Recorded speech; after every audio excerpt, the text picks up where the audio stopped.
Hey guys, Ed Haines here today with Magic Mike in the studio. Today we're going to talk about the state of the economy, interest rates, and even stem cells and saving lives.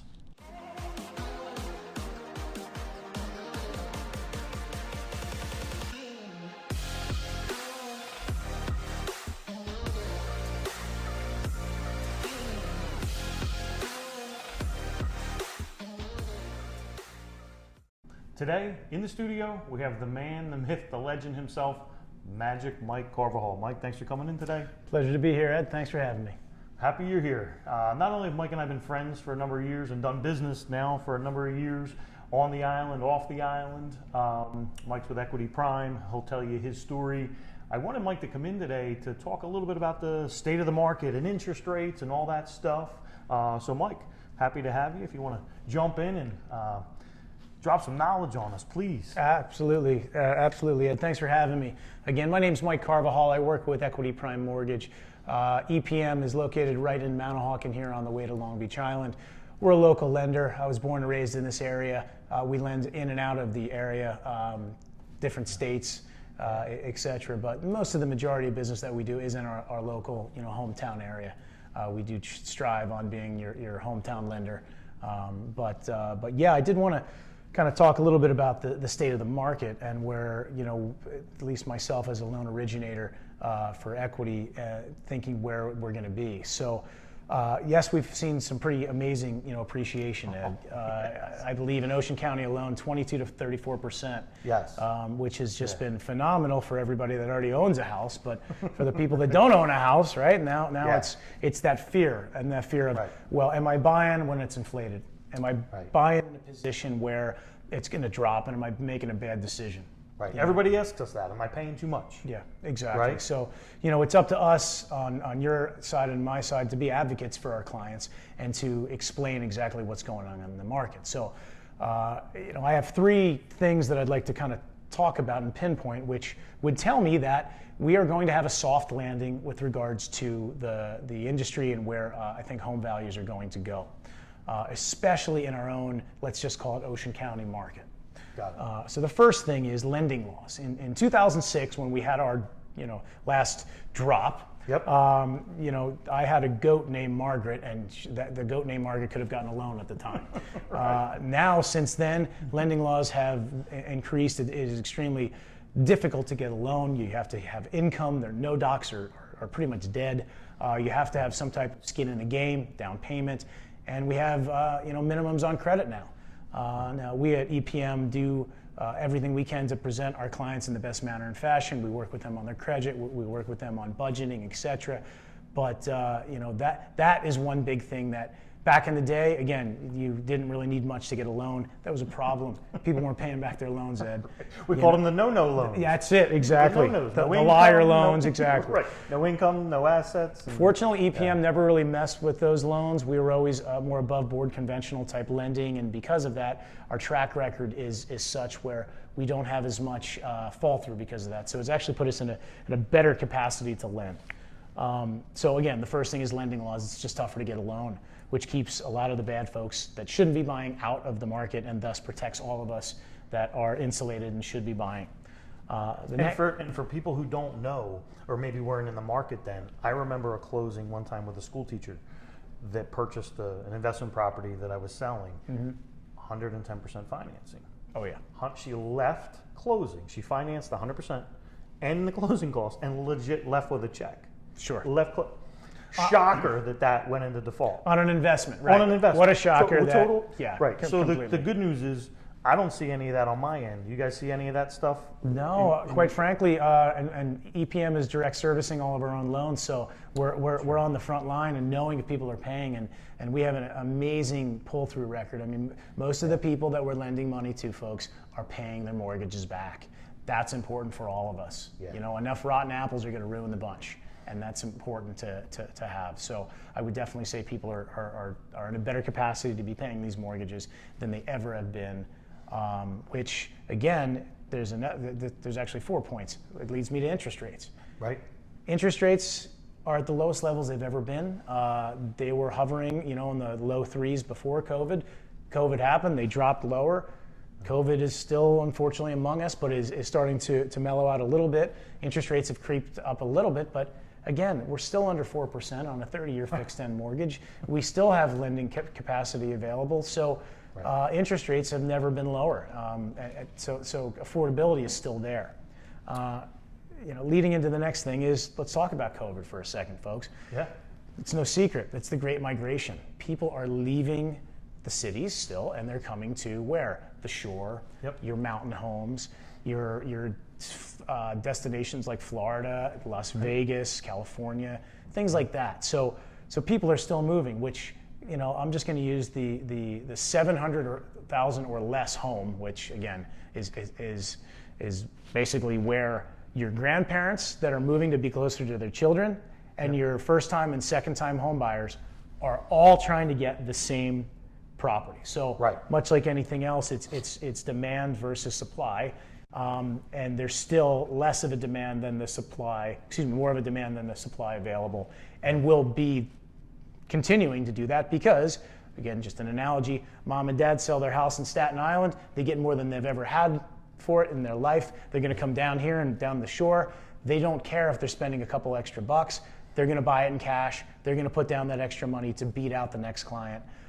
So we do still see a very competitive market arena, again, in the Ocean County and Monmouth County area, and even with things starting to slow down a bit, which inevitably it has to. We cannot continue to appreciate 22 to 34%. Yeah. It's not healthy. I think Beach Haven West in 24 months is up 30%. Yeah, I mean, again, it's bananas. It's crazy, and let's face it, Ed, you and I didn't make this happen. We're just the players on the game trying to be advocates for our clients. But my point being, we still have that demand, and I do not see that demand ending, even if rates go up, even if things start to slow down a little bit. So let's talk about that for a second, if we could. With the questions we get today, Melody's behind the camera. She gets these questions as well. Ed, should I wait until perhaps there's a 10% drop, right? So $500,000 house is now $450. Sure. But then that rate goes from 3.5 to 4.5 or 4 to 5 or whatever that is. Which again, I still believe that's insane because my first mortgage was like 9, and my parents were like, "Oh, it's less than 17%. That's awesome. You're doing great." During the Carter administration, that's right. Sure. So flashing back to that, so could you expand on that a little bit for those that are kind of, hey, do we stay on the sidelines and try to save 10% and have that $500,000 house become $450? But then inevitably they're going to be paying a higher interest rate. What's your thoughts on that? And I believe my associate Neil Robinson had been on your show before and talked a little bit about this, folks. So again, the fact that rates are so low, even if you're paying a little bit more for your house, if you hold the house long enough, you're actually going to pay less with a lower interest rate than you would if you saved the $50,000 and paid 4.5% or 5%. You see, this is the power of interest rates. This is the power of a 30-year or 15-year amortization for you to get in at these low interest rates with no prepayment penalty. That is quite frankly the better deal. It's better to pay a little bit more for the home with a lower interest rate, as long as you know that you're not going to sell in the next 2 years. It's a home run, quite frankly. And that is, again, what we pride ourselves on at EPM, is the advocacy, the education, trying to show our clients why it makes sense to buy now, and to try to, quite frankly, avoid that feeling of, am I making the right decision? So again, having the interest rates a point to a point and a half lower than they've been, in the last 3 years is phenomenal. It's phenomenal. So that's a great point. To that point, one of the things I love about EPM and doing business with you and doing business with Neil, as you said, Neil called in on one of our last shows and talked about exactly that point. I love the fact that you guys legitimately take a borrower's information, run it through the back end first, right, and then legitimately pop out a real pre-approval. So that I know if I get a pre-approval on an EPM letterhead that came from you, came from Neil, or any of the players at your firm, I know that those buyers are good. And that's one of the reasons why we love doing business with you guys. Well, again, the fact that we're a hometown lender, we do everything up front. Quite frankly, it costs a lot of money to do what we do. Lenders, and I don't need to mention their names, but the bigger lenders, unfortunately, do not have the staff. They do not have the money that they want to put up front because, quite frankly, they're ex-bank, and they're going to come. People are going to come to them every day because they're ex-bank and they're massive, and they have these big advertisements that they pay, celebrities to be on. Who pays for that? You do as a consumer. We do as consumers. Right. So what we try to do for every one of our clients is upfront underwriting, because quite frankly, if I'm on the battlefield and it's me versus another lender or another cash buyer, first thing I do is reach out to the listing agent, explain who I am, what I do and why I do it, explain why the client is well fit for this property, and explain about why we've done more than just a online application with some of these outfits. You press a button, you get a mortgage, until something bad happens, until they didn't look at your pay stub, until the fact that you just went self-employed, but you were salaried prior. These are all little things, Ed, that can and will kill your deal. Right. And we at Equity Prime Mortgage here at EPM, we want to deal with those things up front, so that way we can get ahead of it. And when I'm presenting something, I can not only have an educated client who knows what they're qualified for, but I can go in and I can back them up, much like you if you're on the buying side. And Right. that's what puts our best forward. That's what puts our best foot forward. That's what's going to get us a better return on putting an offer in. And Right. that's a huge thing that we at EPM do that most lenders, unfortunately, they just haven't smelled the smelling salts. We should expand on that. So how I met Mike was actually, Mike was on the other side of the table. And some of the best people on my extended team now, and what I mean by extended team is originators that we do business with, like you, the attorneys and title companies. I met on the other side of the table, like Maria was another example. Yeah, she's Maria's great. fantastic. I met Maria on the opposite side, right? She was on the other side.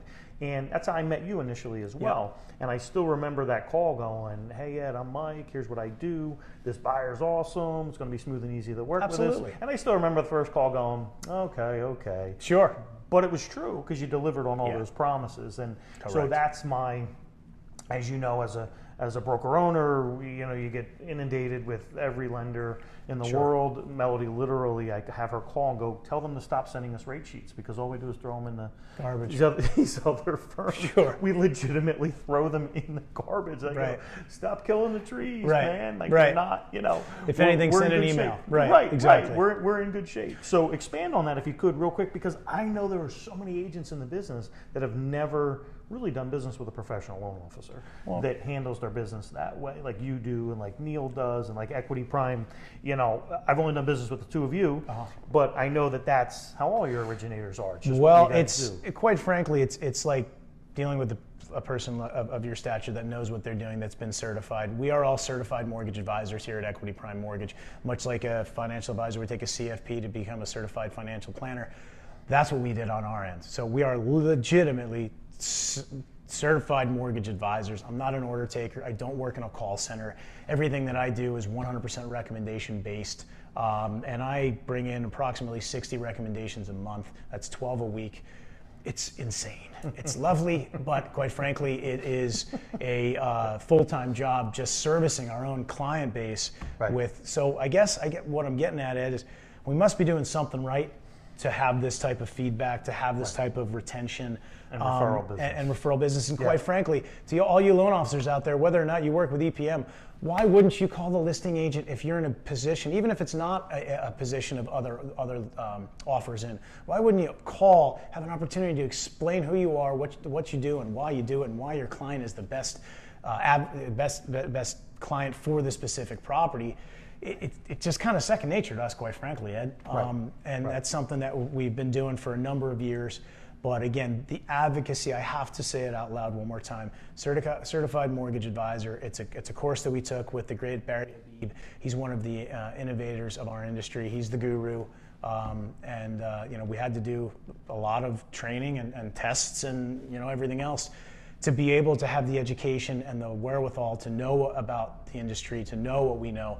And that's why I have the confidence when I'm getting on the phone with a listing agent explaining why Mr. Smith is going to be the best candidate for the loan and beat out that cash offer because of who we are, what we do, and how we do it. Right. No, we love it, and that's why we use you guys. Oh, I appreciate it, Ed. We love it. Appreciate it. I got one more thing about why I think this industry is going to have a soft landing. Okay. And I learned this from the president of my company, Eddie Perez. He is the man, and he told me that, okay, here we go, guys. In 2006, believe it or not, there were not as many 31-year-old Americans in the world, which meant in 1975 they weren't playing Barry White enough, I guess, but they just didn't have enough babies. And in 2006, when we had our last crash, there was not enough 31-year-old Americans in the world. Why is that important, Ed? Did you know, Ed, that 31-year-old is the average age of a first-time home buyer in America today? I didn't know it until you told me. And think about that. When do you have your kids? I had my kids at 29. I got Irish twins, 11 and 12, folks. That's how I rolled. I was 31, 32. It's just, quite frankly, historically, you're going to get into a relationship, you're probably going to have a baby, and you're going to get a house. Or you're going to get into a relationship and you're going to get a house. Or even if you don't get into a relationship, you're just sick of renting or living in mom's basement, you're going to what? Get a house. Buy a house by 31.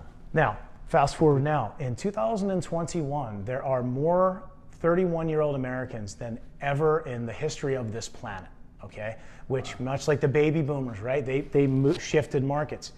Guys and gals, I am telling you, like today is Wednesday, this is going to be something that will shield us from the mass foreclosures, because one of these days the government's going to wake up and smell the smelling salts and allow us to foreclose, which, look, I don't want people to get foreclosed on. It sucks, man. Sure. I mean, we've all been through hardships. But at the end of the day, it's going to happen. It needs to happen. And when all that shadow inventory comes, folks, that's your biggest fear, right? Because I paid $550, that's what's going to drive the property down to $450, except for the fact that what? I have mom and dad moving from the north down here to be with their kids and their grandkids. I have the kids that are 31 years old that are now getting their homes. This is, I think, a big factor that most people aren't aware of, and we are here at EPM. We're just screaming from the rooftops, trying to let people know that that many 31-year-old Americans, along with the Great Migration and lending laws and interest rates being lower. I mean, look, CNBC, all these outfits, they, much like the news, they are meant to scare. That's how they get ratings, okay? So what are they going to say? The housing boom is going to bust. Interest rates are going to go through the roof.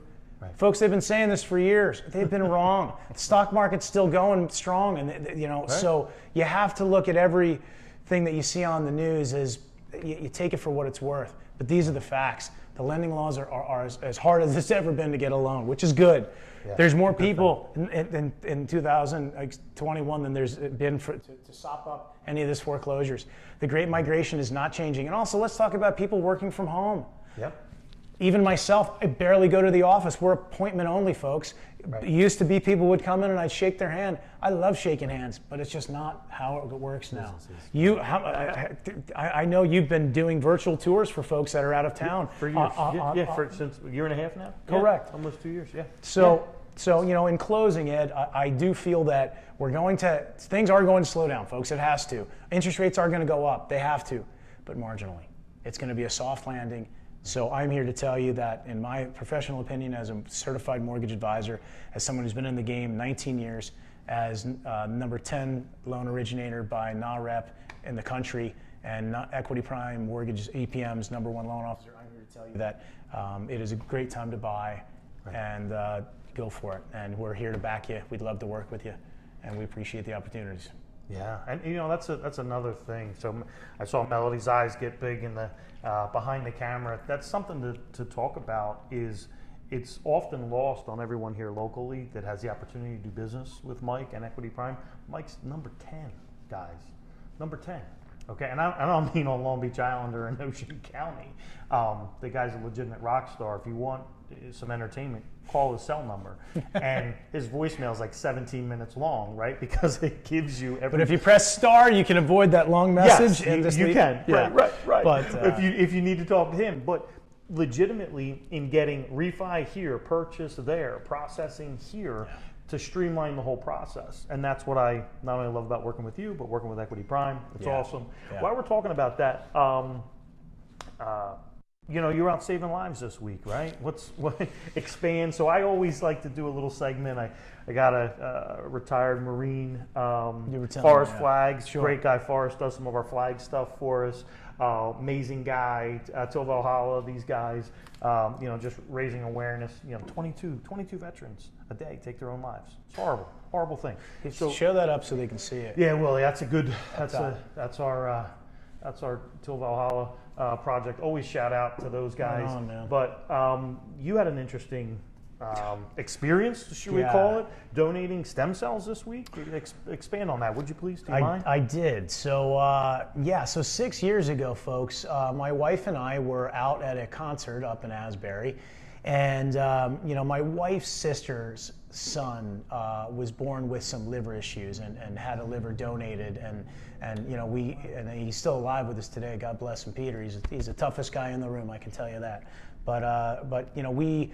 At the time, it was a thing called beadonor.com, and there was a thing you would walk up. So again, we're at a concert, we're having a good time, and there's this thing that says be a donor. So we go up and I swab my cheek and I give my name. Well, 6 years and 3 weeks later, so 3 weeks ago, I get a call from a company by the name of DKMS. They're out of New York. I thought it was a spam call, and they told me I was a match. I said, all right, what's the catch? What am I a match for, right? And they told me that I was a match for a gentleman that had blood cancer, and he was 60 years old, and he needed the treatment done by the 25th of this month, or something bad was going to happen. They can't really tell me much. So I immediately said, let's do it. I was given some injections of white blood cells to boost up my stem cell count over the last 5 days. On Monday, I drove to Washington, D.C., to George Washington Hospital. I had a procedure done where it was kind of like a dialysis. They sat me in a chair for 6 hours and took my blood, spun it, took all the good stuff, all those stem cells that I was able to generate for this man, and put it in his bag, and geez, like literally once I was done, there was a courier there that ran in. It looked like Speedy Gonzalez, grabbed it, and away he went. And I'm very proud and here to tell you today that this gentleman received those stem cells, and by the grace of God is going to live, man. That's awesome. So yeah, like honestly, be a donor. Like I am the biggest wuss ever. I hate needles. I am not a blood guy. I'm no hero. My hands are soft. Okay, everybody see these soft hands? But I did it, and if I can do it, anybody can. So I believe that you guys are going to put that. There's a website you can go to put your name on the list, man. I mean, give the life. I mean, geez, I sat there. I got maybe 11, 12 needles, and had to sit there for 6 hours of not having a great time. But I'm here 48 hours later. I'm rocking and rolling. I'm going to work out tomorrow, and I feel great. So please, we more than ever, there's a lot of sick people out there, and if we could help them, that would gosh, I'm telling you how I feel. I feel amazing, and feel that feeling, man. Like feel good to help somebody else just to do it. So that's awesome. Yeah, that's all. Well, we appreciate you doing that, as I'm sure he and his family do. So Melody will get that information up on the group that Mike was working with and the website, so you can get some more information. That's one of those things. I was always raised to give whatever you can, right? My parents always donated their time, and when we didn't have money to donate, you donated your time. If you don't have money, the Red Cross is another great place. If you feel like you've got enough with the holidays coming up, Thanksgiving and Christmas, whatever you may celebrate, you can always donate blood. You can always make those kind of donations. Absolutely, for sure. So that was awesome. Thanks Give for the gift of life, story. man. Give the gift of life, everybody. If I can do it, you can do it. Again, ask my wife. I'm the biggest wussy in town. She'll tell you, but I did it. So please, give the gift of life if you can. No, that's awesome. Well, Mike, we appreciate you being here. Absolutely. Thanks for dropping all the mortgage knowledge for all our viewers. Don't be a stranger. We got to do this. We got to do this again. Thanks for having me, Ed. Honor and a pleasure as always. We appreciate you being here, guys. Absolutely. Thanks for checking us out. Melody will put all the links below. And thanks for joining us today. Have a great day, guys.